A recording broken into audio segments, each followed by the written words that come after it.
Middle East to celebrate the first phase of the ceasefire deal.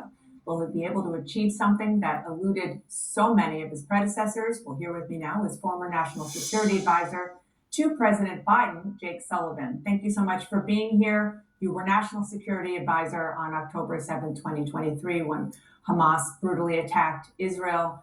You were in Israel 11 days later. You repeatedly met with hostage families over the last 2 years. Just first, how are you feeling as you watch this moment? Well, first of all, I'm still holding my breath because I want to see those hostage families reunited with the hostages who have just been going through hell for almost 2 years. And of course, the Palestinian people have also been going through hell for the past 2 years. So it's a good thing that a ceasefire is in place, that the hostages will be coming out, that a surge of aid will be going in. And before we get to the geopolitics and the diplomacy and what comes next, I think just on a very human level, we should all take a moment to say thanks, to have gratitude for this moment and hope that everything that unfolds from here is positive. But I'm feeling very good this morning, although I won't feel totally comfortable until we actually see this thing fully implemented. Yeah, which is understandable. President Biden wasn't able to get a deal like this done. President Trump was. Why do you, as someone who was in the room for all of it during President Biden's administration, why do you think that is? Well, a year ago, things looked a heck of a lot different on the ground than they look today, Dana. A year ago, Sinwar, the leader of Hamas, the author of the worst massacre of the Jewish people since the Holocaust, he was still alive and operating in Gaza. A year ago, Hezbollah was still attacking Israel. A year ago, Iran was launching ballistic missiles at Israel. We got a ceasefire that ended the Hezbollah attacks. We defeated the Iranian missile attacks, and Israel took out Sinwar towards the end of last year. And within weeks of that, all of those things happening, there was a ceasefire in place. When President Biden left office, there was not just a ceasefire in place and hostages coming out, but there was actually a roadmap to get to exactly the point we are today. Now, what happened a couple of months into the Trump administration is that Israel walked away from that deal. And then the fighting went on for months and months. So I'm glad we are where we are today. But things have changed quite dramatically since Joe Biden was in office at the beginning of this year. You mentioned a roadmap. The Trump administration is touting a 20-point plan to achieve peace in Gaza. How different is this plan than the one that you discussed and that the Secretary of State said he left in the drawer when they left? In concept, it's pretty similar. Hamas cannot remain in power. We need to see the rebuilding of Gaza funded by the international community, including the Gulf states. We need an interim governance structure. We need strong support from the Arab countries. We need some kind of security force to keep the peace in Gaza. And we need a pathway to a two-state solution. All of those elements have been with us for quite some time now.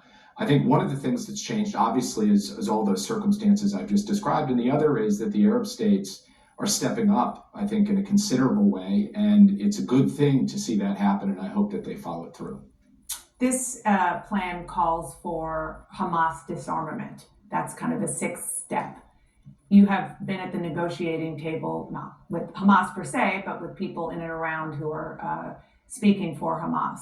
How hard is that going to be when we get to that point where you have to tell Hamas, okay, it's time to lay down your weapons?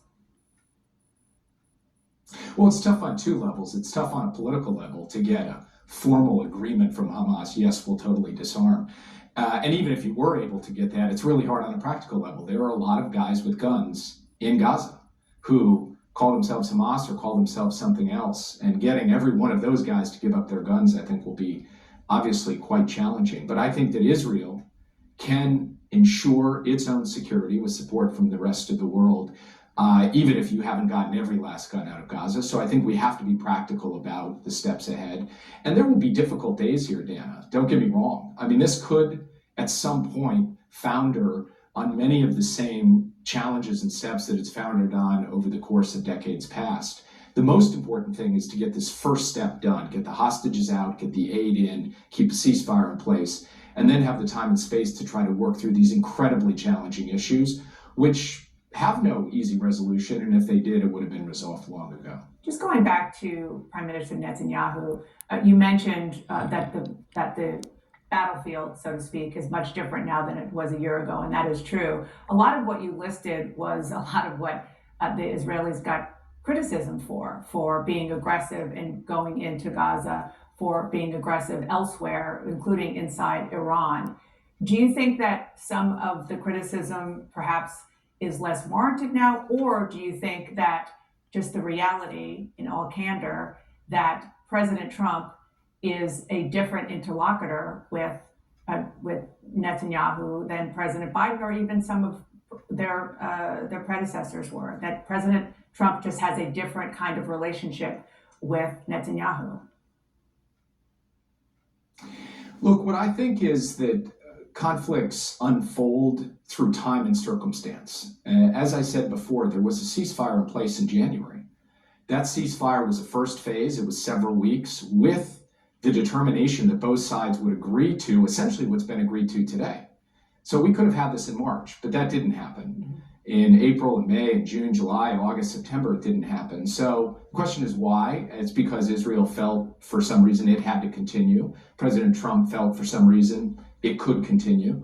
And it's only now, after all that time, that we've gotten to a deal. That's after months and months under the Trump administration. So I think this is about context and timing. And I'm glad we are where we are. And the question is, why or could this have ended sooner? That's a question, of course, I have to grapple with. I think it's also a question that the Trump administration has to grapple with because, of course, they've been in charge for quite some time now. Mark Kelly, the senator from Arizona, was just here. He said President Trump deserves credit. I'm not hearing you say that. I mean, I won't ask you, or maybe I will ask you if you think he deserves a Nobel Prize, but do you think he deserves credit here?